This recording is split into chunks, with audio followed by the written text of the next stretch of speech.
I think part of the reason seeing it on the field hasn't happened yet is because the line of scrimmage, at least on one side of the ball, hasn't exactly been up to snuff. And I think all of us would agree that the hire that Frost made for the offensive line is, at least at this point, questionable at worst and maybe curious at best. But I put out a poll on Twitter about 5 days ago about which side of the line of scrimmage do you feel most comfortable about, offensive line and / tight ends, or defensive line and outside linebackers, and had a grand total of 39 votes because I don't have a whole lot of followers on Twitter yet. And we had 23 votes for defensive line, outside linebacker, and 16 votes for offensive line, tight end. So let's move into some discussion about that. As far as offensive line, Frost, Whipple, Joseph, Applewhite, and players like Garrett Nelson and Ramir Johnson have all pointed out that there is a switch in how the offensive linemen are coming off the ball. It sounds like either a concerted effort to put a narrative forward that the offensive line is more aggressive, or the line is indeed playing a more notable aggressive style. Frost said in his first press conference at the beginning of spring that I think it was on Wednesday, just last Wednesday, he was frustrated with how the line had played before. So my question to you guys that you need to answer for me is, how the hell did Austin stay employed for 4 years if Frost was frustrated with this patty cake style of offensive line play? So we'll start with you, Justin. Why don't you go ahead and start?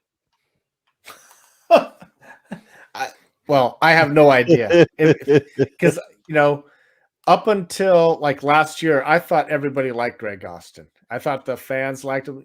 Players obviously liked him all 4 years. I did. Everybody liked him. It was just the play last year.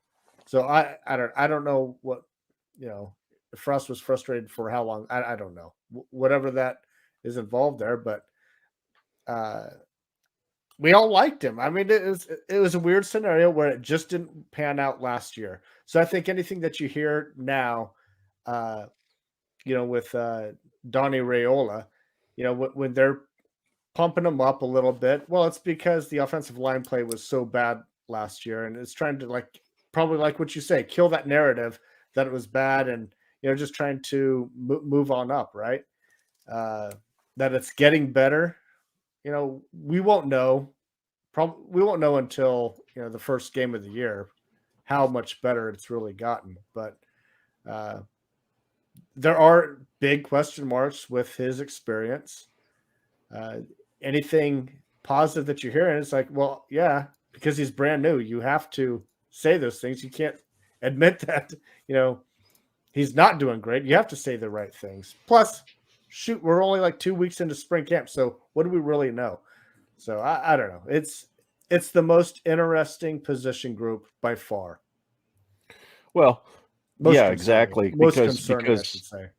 Yeah, it's concerning. Definitely interesting. For me, it's the position group that, if we're going to have any success at all, Casey Thompson has to be able to stay on his feet and be able to make the reads he needs to make. And they need to be able to open holes for guys like Anthony Grant and Ramir Johnson and those guys. Honke, what do you think about Frost being frustrated with the way the line was playing before, and now he's pretty happy, it seems, at least from the comments he's made so far about Donovan Raiola? Yeah, I mean, I think if you go back a year ago, I mean, first off, kind of that first question, like why didn't you just fire him if you were frustrated then? There's a lot of things going on at the time between coming out of a COVID year where you've lost millions of dollars that, that those can be some of the decisions that came into, hiring and firing coaches, and that might have played some role into it. But I think generally speaking, Austin had been with them for 5 years at that point through the success at UCF, former Husker. I mean, there's a lot of reasons that he wanted to keep him around too. What's frustrating to me is the level of play at times that we had last year. I mean, we go out against Oklahoma and you have 2 penalties on you before we even snap the first damn ball of the game. It's 1st and 20. You're not setting anybody up for success there. And then, of course, we get the first down. Martinez goes out and gets us the first down off of 1st and 20. We make everything so difficult. So if we're going to miss a block or if we're going to, jump off sides or have that holding call, I mean, the mistakes, no matter what you're running, zone or not, the mistakes have got to stop. Now, Austin would go out and get 3 straight years of top 100 recruits. I mean, we'd get Benhart and we would get Corcoran and we'd get Prochaska. And, I don't take any one of those guys for granted. I don't take Prochaska for granted or Prohaska. I keep calling him. I'm getting beat up on that. Prohaska. But anyone that listens and watches the Redcast, I'm terrible with names. We joked about it last week on it. I butcher names all the time. But Prohaska, I'm going to get this right. Omaha kid, but he could have gone anywhere, right? Well, we got him, and so those are some of the areas where there's positive things that were coming out of the Austin era, but at the end of the day, the results weren't what you wanted to see. And I think what we can see, without building hype, I don't want to be accused of hype, but I think we can see something immediately in a spring game that can say, okay, the blocking is different, or the style is different, or I see the aggression, right? So that's good. But that doesn't guarantee anything if you get to the season and you're jumping off sides or missing things or just whatever. I mean, it's prove it still is in place. But I think we can see. I think we'll be able to notice with our eyes, even in the spring game, that this looks different at the very least. Absolutely. Anybody else got any thoughts on that? Sure. Yeah. So Go ahead, I think I want to go back to a little more of the concerning parts of the offensive line, because to me, it's not so much the coach. I get the coaching concerns. I get it. New guy, not much experience. I know Justin kind of touched on that. And I'm with him. Like, what's Frost supposed to say? This guy sucks. I shouldn't have hired him. Like, you can't say that. So, of course, he's going to pump him up. Of course, he's going to say he's doing a good job. We're going to see it on the field in order to really get a feel for it. But where the real concerns are is your 2 best offensive linemen are out for the spring, and they're both young guys that need the snaps. Yeah, I agree. I would agree with that. I mean, all of them, even I see some people on Twitter will talk about the youth of the O-line, and because they'll reference it, this is a sophomore or junior. And I try to stay away from some of that because COVID years screw some of these things up. We have 4th-year sophomores and 5th-year, it's not so much that they're young, but there's a lot of inexperience. And to that point, Corcoran's still inexperienced. I mean, he's played 1 season and 1 game, right? And Piper was a guy last year going into it, was a 3rd-year freshman. And I thought he was ready to take off, man. I thought he was, he's going to be a stud. And he struggled last year. He just flat out struggled at times.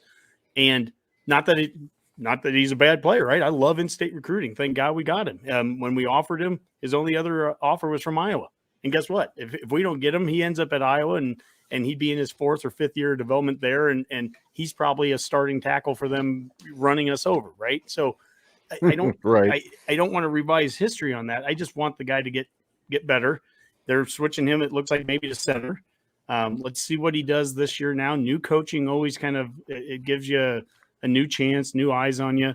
Raiola has an interesting history because he was in the pros. He was an assistant offensive line coach with the Bears, but he also was like a 4-year or 3-year starter with Wisconsin. And so there's a guy that knows this area, knows this conference.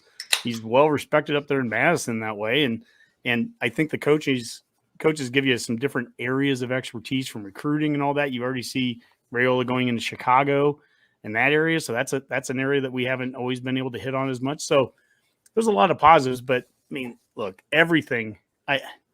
I'm rose-colored glasses. I'm optimist fan, and yet I have realist in me too. And there's that part. It just prove it, and that's all you can do is wait.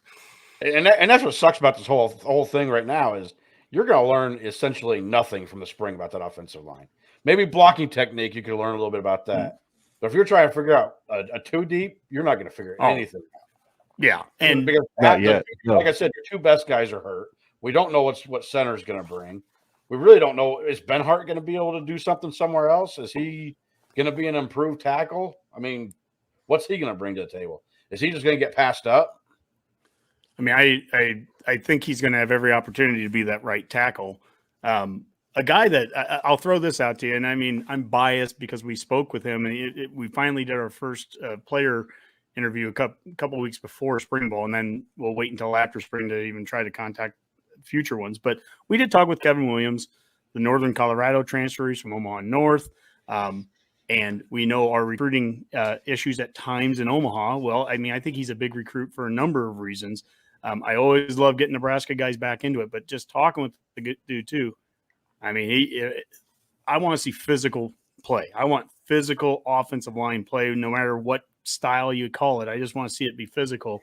And I'm going to throw that little nugget out there. I think that guy, he's someone to watch, right? I mean, I think he's going to be a factor out there. Not just for the physicality that he brings, a lot of maturity. He's a little bit older, but also there's a leadership quality that he exhibits that I think is really needed in that room. A nastiness.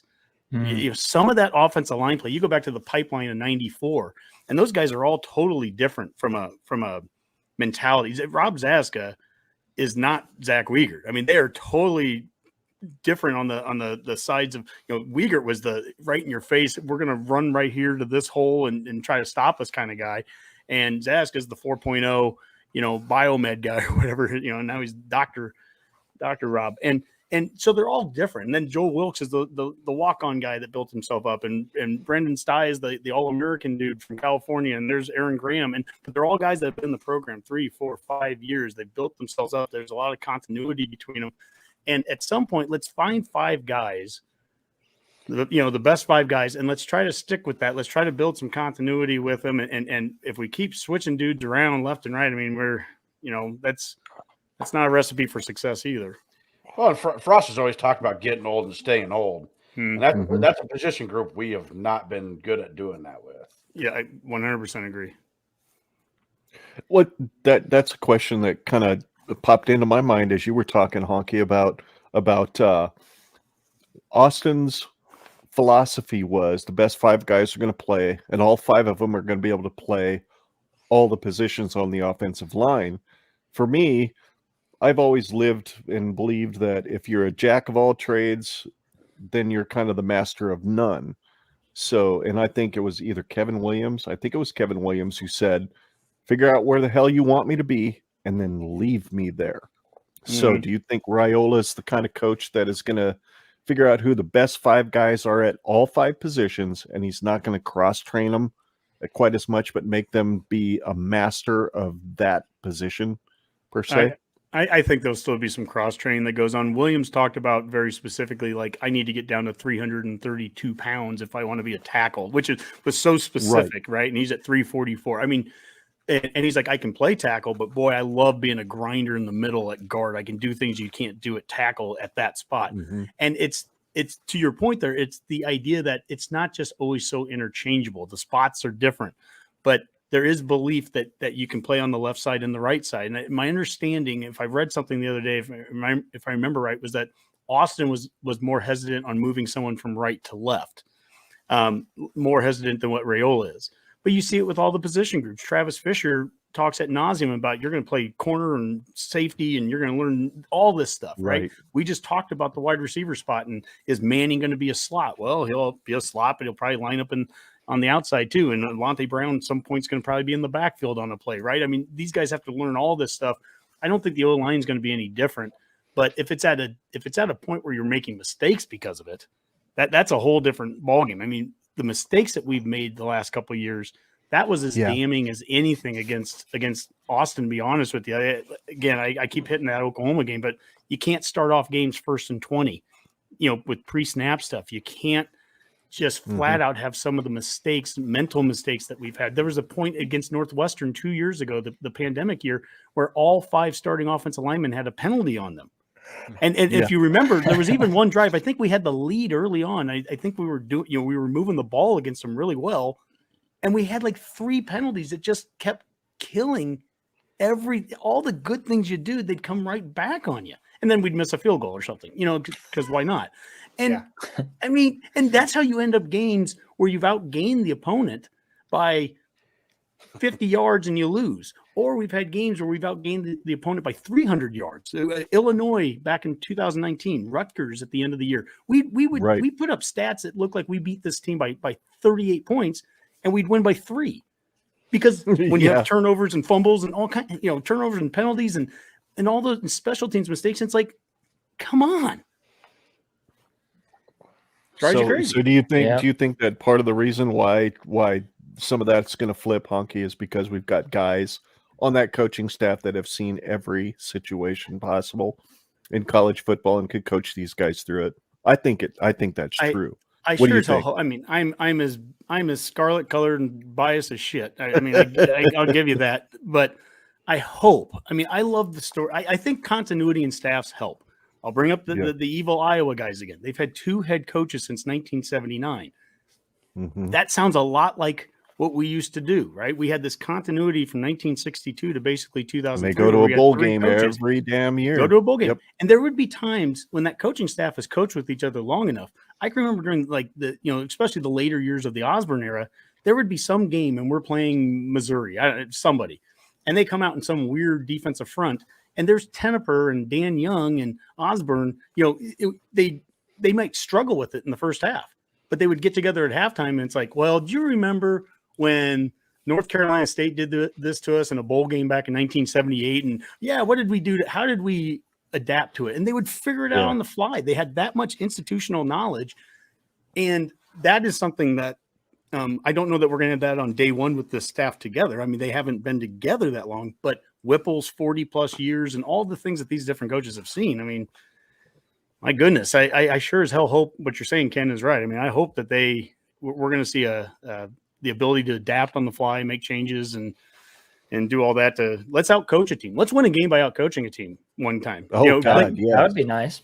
Yeah, the talent level. Look, we've got the talent to beat anybody on our schedule next year. I don't have a single doubt about that. We had the talent to beat just about everybody on our schedule last year, based on the results of every game. If you just had some decent game management, some decent special teams, all that kind of shit.